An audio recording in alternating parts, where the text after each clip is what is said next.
mootummaa biyya keenyaa san sila ilmi namaa kun maanumaaf garaa isin hin nyaanne ka jedhu. Wanni na ajaa'ibu immoo isin keessaa maayin isin numa keessaa baatan obbolootuma keenya nuu taatanillee yookaan immoo abboota keenya nuu taatan yookaan abbeeraa keenya nuu taatan har'a mana nuti ifaanyee waggaa 7 waggaa 8 waggaa 20 waliin nuu qabamuu diddee mana biyyee nu ijaaranne manni biyyee keenya tuffattanii keenya diigdanii kaabinee gubboon bahoyte isii gammachiisuuf takki abbaa qabeenyaa rabbiin isa milkeessu tokko gammachiisuuf hiyyeessa kana boochisuun mee maaliif isin barbaachise? Maal qaba hiyyeessi kun? Hiyyeessi biyya Arabaatitti ijoolleen mana madaamititti gubatte qaamaa hir'uu taate qalbii hir'uu taate jara yoo gammachiistanii fi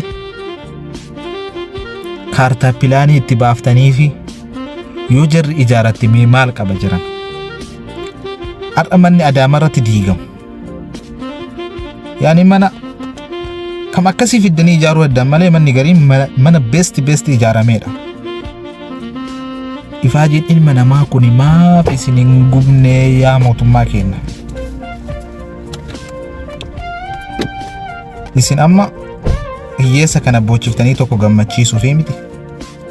Isinillee abbaan keessan hiyyeessa obboleessa warruma kaabinee kana taatanii jechuun waan ajaa'ibu keessa. Hundi keessan nama obboleessa biyya Arabaa deeme hin dhabdan jedhee yaada. Maaf firan taane yeroo tokko isatti bo'aa keessan isaayyuu dubbisaa yookaan inni waa hiixata. Mee maal isin balleesse hiyyeessi yaa jamaa? Magaalattii Adaamaa jedhamtu tana kan akkana jijjiiree magaalaa fakkeesse.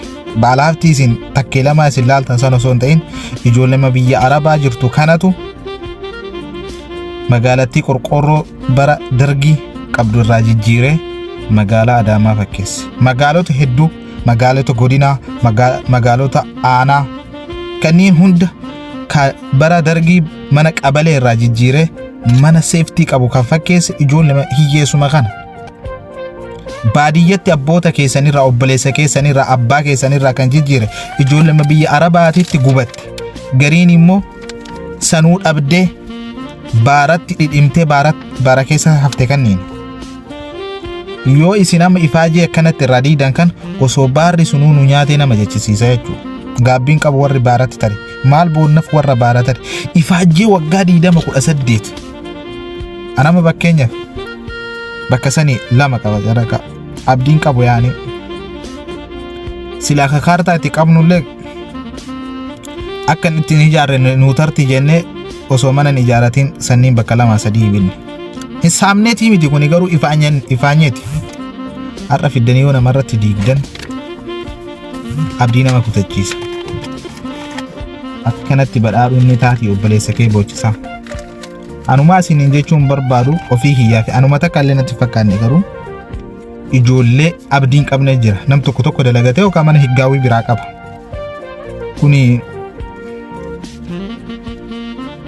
warri waan qabne har'a daa'imman waliin aduu keessa rooba keessa jira.